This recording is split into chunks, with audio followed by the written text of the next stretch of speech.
warahmatullahi wabarakatuh. Perkenalkan, saya Yulia Sriani, NIM 2120227,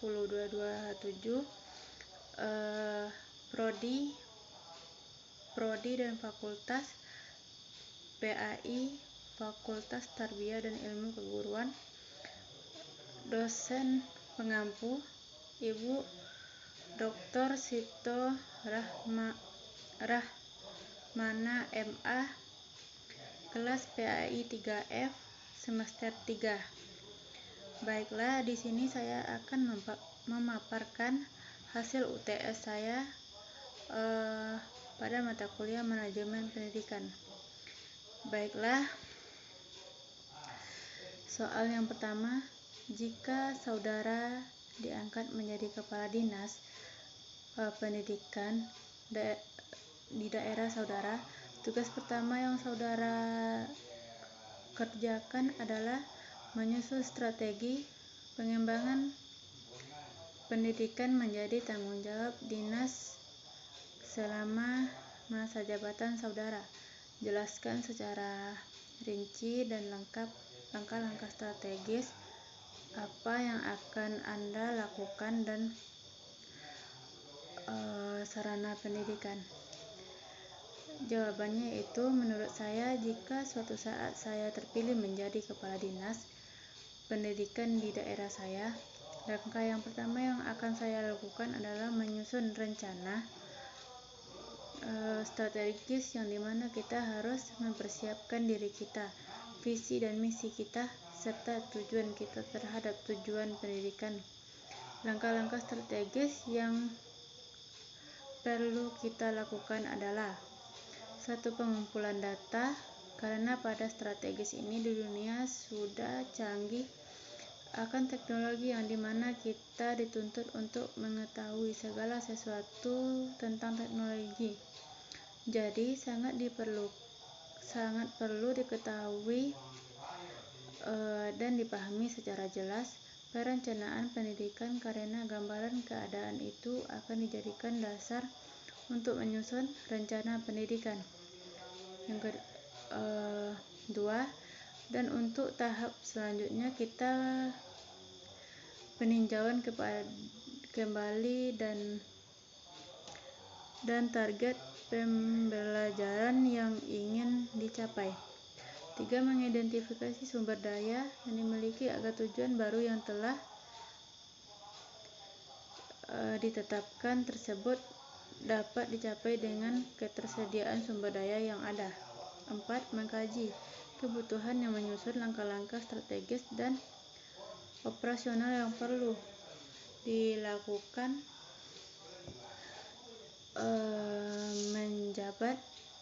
menjabati penjabatnya. Soal yang kedua yaitu, sejatinya pendidikan bertugas untuk menyiapkan peserta didik agar mencapai peradaban yang maju melalui perwujudan suasana belajar yang kondusif, aktivitas belajar yang semakin menarik dan semakin menyenangkan, proses pendidikan menjadi lebih aktif dan kreatif. Lalu bagaimana sistem nasional seseorang ini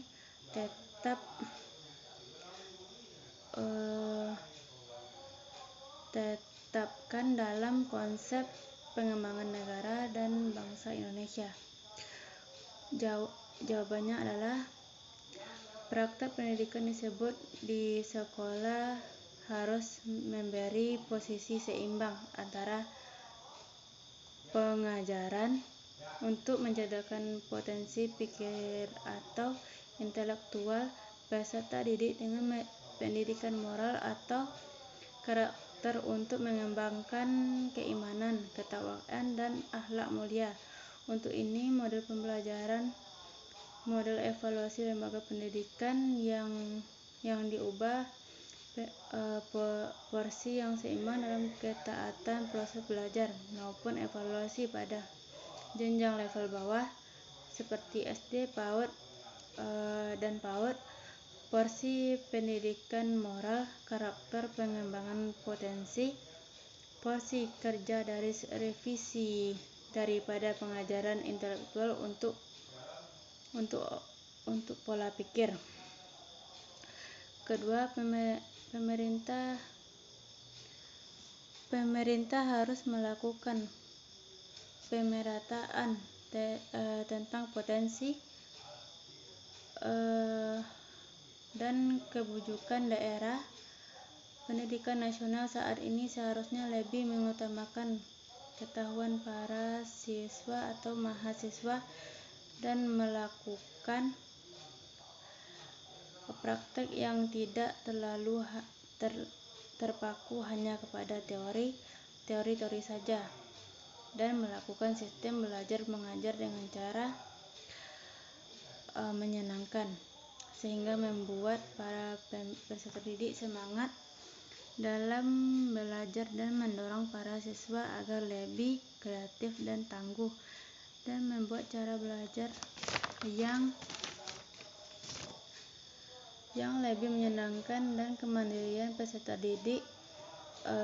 Di sini juga para guru harus berpikir inovatif dan kreatif dalam pengajarannya. Soal yang ketiga yaitu pengembangan nasionalisme guru menjadi peranan secara global, karena guru memiliki tugas peran dan hanya memberikan ilmu pengetahuan teknologi saja, melainkan juga membentuk sikap dan jiwa yang mampu bertahan dalam era hiperkompetisi. Tugas guru adalah membantu peserta didik agar mampu beradaptasi terhadap tantangan kehidupan. Pemberdayaan peserta didik itu meliputi aspek kepribadian, terutama aspek intelektual, sosial, emosional, dan keterampilan. Nah, bagaimana cara guru dalam mewujudkan kualitas pendidikan yang bermutu peserta didiknya agar menjadi pribadi yang intelektual hebat, tangguh, dan mandiri? Jawabannya itu agar membuat peserta didiknya hebat dan tangguh, para guru seharusnya melakukan pelatihan atau praktek yang bermutu dengan melakukan diskusi dengan guru-guru lainnya. Bagaimana cara mendorong peserta didik yang kuat, tangguh, dan membuat cara belajar yang menyenangkan kemandirian peserta didik. Di sini juga para guru berpikir inovatif dalam kreatif dalam pengajaran. Soal yang nomor 4, peranan perguruan tinggi sangat signifikan sebagai penggerak dalam meningkatkan SDM, karena perguruan tinggi bertujuan untuk mempersiapkan peserta didik dalam memasuki dunia kerja dan karir, mempersiapkan peserta didik dalam memasuki baik dalam masyarakat. Sistem pendidikannya memudahkan peserta didik menuntut pendidikan sesuai dengan bakat, minat, dan tujuan. Bagaimana cara pengelolaan dan peningkatan SDM di perguruan tinggi agar menghasilkan generasi bangsa yang cerdas, kompetitif, dan produktif? Jawabannya, agar mendekatkan SDM di perguruan tinggi dan mahasiswa harus bekerja sama dengan baik dalam mewujudkannya, seperti di pihak dosen harus mendorong mahasiswa untuk berpikir kritis dan bermoral, serta pendidikan kemasyarakatan dengan menggunakan pendekatan teori dan praktik langsung ke masyarakat, sehingga mahasiswa dapat belajar dari masyarakat. Pihak mahasiswa harus berpikir kritis dan mendekatkan diri pada masyarakat dan belajar berpikir berinovasi terus-menerus dalam meningkatkan mutu pendidikan sudah sepantasnya menjadi tanggung jawab bagi semua pihak. Untuk itu kita tak usah menyalahkan suatu pihak dalam indahnya mutu pendidikan di Indonesia ini, tetapi bagaimana kita bisa berusaha bersama-sama, bekerja sama dalam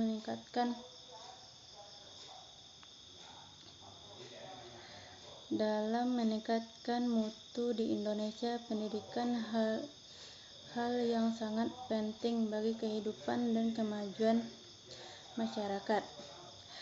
Soal yang kelima yaitu lembaga pendidikan yang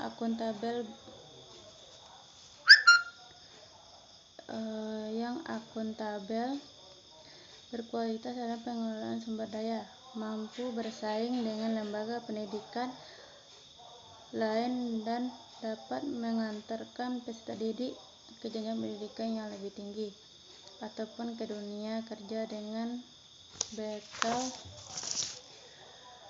pengetahuan serta teknologi secara keterampilan teknis yang diperlukan oleh dunia usaha dan industri. Lembaga seperti ini merupakan lembaga pendidikan yang diminati masyarakat. Kita lihat kenyataannya di lapangan, beberapa lembaga pendidikan yang semakin menurun. Hal apa yang harus dilakukan oleh pengelola lembaga pendidikan untuk menciptakan lembaga pendidikan yang baik dan bermutu,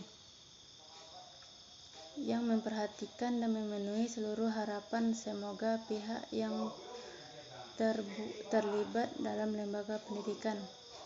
Jawabnya adalah lembaga pendidikan dan orang-orang yang terlibat di dalamnya agar lembaganya dapat saling dan meningkat mutu serta bersaing, memudahkan peserta didik di dunia kerja, dan caranya yaitu satu pihak lembaga pendidikan saling bekerja sama dalam menaikkan mutu para peserta didik. B. Komunitas memerlukan lingkungan kerja yang sejuk, nyaman, dan kondusif untuk mengembangkan diri. C. Pendidik dan tenaga pendidikan membutuhkan kesejahteraan yang baik, jaminan kesehatan dan keselamatan. Investor yang mengharapkan reputasi lembaga pendidikan yang baik. Institusi lain membutuhkan lembaga kerja yang bersaing. Soal yang keenam, karakteristik dari jurnal yang salah satu jurnal yang berjudul. Jawabannya adalah karakteristik dari jurnal yaitu salah satu pendidikan, lembaga pendidikan, dan sangatlah penting dalam dunia pendidikan. Seperti yang terdapat pada jurnal tersebut, lembaga pendidikan merupakan tempat berlangsungnya proses pendidikan.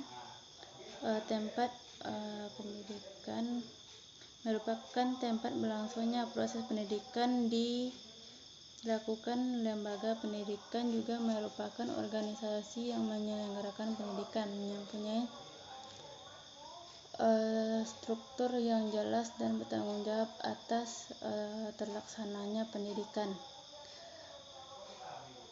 Sekian dari saya. Assalamualaikum warahmatullahi wabarakatuh.